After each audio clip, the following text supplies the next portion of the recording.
అరే సిగ్గుండాలన్నా మనకు సిగ్గుండాలి. అరే తాతలు తండ్రులు ఇచ్చిన ఆస్తులు పైసలు కాదు మనకు కావాల్సింది, మనకి ఇచ్చిన కల్చర్ మనం తీసుకున్న దమ్ము ధైర్యం మనకు ఉండాలి.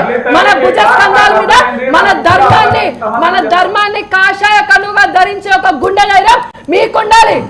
ఇంకా సిగ్గు లేకుండా కాంగ్రెస్ కండువా కప్పుకొని ఈ రోజు రామ మందిరానికి వ్యతిరేకంగా మాట్లాడుతున్నారంటే బిడ్డ తొడకలు ఏం మాట్లాడుతున్నారు? రాముడికి వ్యతిరేకంగా అడ్వకేట్స్ పెట్టింది మీ కాంగ్రెస్ గవర్నమెంట్. ఒక హిందూ గారైన ఒక అమ్మ అబ్బ పుట్టిన కొడుకులైతే కాంగ్రెస్ లో హిందువులందరూ కాంగ్రెస్ పార్టీకి రాజీనామా చేసి ఈరోజు భారతీయ జనతా పార్టీలో చేరండి. సిగ్గున్న హిందువులైతే పైసలు తీసుకొని రాజకీయాలు చేస్తున్న మీలాంటి రాజకీయ నాయకుల వల్ల ఈ రోజు రాముడు బోధించాల్సిన పరిస్థితి ఏర్పడింది. ఈ రోజు రామ్లల్లాని తీసుకొచ్చి 11 రోజులు ఆయన సుదీర్ఘంగా ఉపవాస దీక్ష తీసుకొని ఈ రోజు రామ్లల్లా ప్రతిష్ఠ జరుగుతుంటే ఈ రోజు ఎవ్వరికి రావడానికి మీకు ధైర్యం సరిపోలే. బాబ్రీ మసీద్ ఎవరు అన్లాక్ చేసిండు? కాంగ్రెస్ గవర్నమెంట్ వాళ్ళ పొలిటికల్ స్టంట్ కోసం చేయలేదా? ఈ రోజు రామ్లల్లా మీకు ఎవరో మీరు చెప్పింది రాహుల్ గాంధీ అంటాడు హిందువులందరినీ హిందుత్వవాదులందరినీ బయటకు వెళ్ళగొడతామని. ఎవరి దేశం ఇదే? హిందూగా ఉన్న మహేష్ అన్నానికి సిగ్గుండారా కాంగ్రెస్ కండు ఆపుకోవడానికి? ఒక అమ్మ బాబు పుట్టిన వాళ్ళైతే హిందువులందరూ కాంగ్రెస్ లో ఉన్న హిందువులందరూ ఇప్పటికెప్పుడు రాజీనామా చేసి బయటకు రండి. ఈ యొక్క సిద్ధాంతాలని అరే అక్కడ ఉంది గుడి ఒక్కడి కాదు. అరే ఈరోజు రాముడు ఒక కల్పితంగా నిరూపించడానికి అయోధ్యలో రాముడు పుట్టాడని మన గ్రంథాలు చెప్తున్నాయి. కానీ అయోధ్యలో రాముడు లేకుండా చేసింది ఇతర మతస్థులు, ఇతర ఇన్వేడర్స్.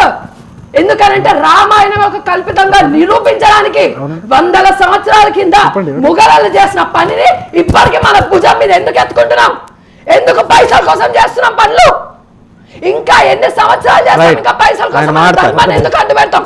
అన్న రాముడు లేకపోతే ధర్మం లేదు, ధర్మం లేకపోతే ధర్మం కోసం యుద్ధం లేదు, ధర్మం కోసం యుద్ధం లేకపోతే మహాభారతంలో కురుక్షేత్రం లేదు, కురుక్షేత్రం లేకపోతే కృష్ణుడు చెప్పిన భగవద్గీత లేదు, భగవద్గీత లేకపోతే వేదసారం లేదు, వేదసారం లేకపోతే 4 వేదాలు లేవు, అష్టాదశ పురాణాలు లేవు, ఉపనిషత్తులు లేవు.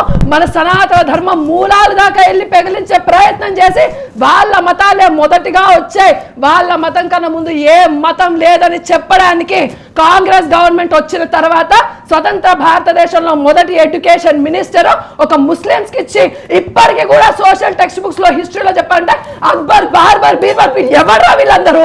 దేశాన్ని ధర్మాన్ని మట్టు పెట్టిన వాళ్ళు, 49,000 గుళ్ళని ధ్వంసం చేసిన వాళ్ళు, వాళ్ళ చరిత్ర ఈ పిల్లలు ఎందుకు చదువుకోవాలి? ఎందుకు ప్రశ్నించారు మీరు? రైట్ మహేశ్వర్ గారు మీరు చెప్పండి.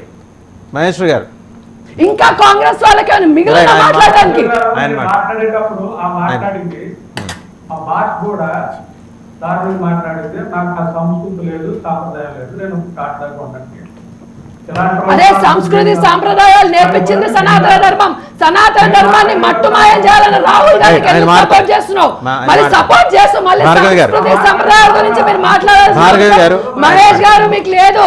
మరి మీ అలయన్స్ లో, మీ అదే కాంగ్రెస్ అలయన్స్ లో ఉన్న డిఎంకే ఏం మాట్లాడింది? స్టాలిన్ ఏం మాట్లాడాడు? అప్పుడు ఏడబోయారు ఏడుకెళ్ళి వచ్చినప్పుడు ఎక్కడ పోయారు మీరు? అప్పుడు భార్గవ్ గారు ఇప్పుడు మహేశ్వర్ మీరు మాట్లాడంటే బేసిక్ క్వశ్చన్ ఏంటంటే తమిళనాడు గవర్నమెంట్ మేము చూపించము, లైవ్ స్ట్రీమింగ్ చేయము, వాళ్ళు కేవలం నాస్తికులు వేసిన ఓట్లతోటే మనం వాళ్ళ ఫిలాసఫీలోకి వెళ్దాం. గవర్నమెంట్లోకి రాలేదుగా, వాళ్ళకి హిందువులు వేశారు, ఇతర ధర్మాలని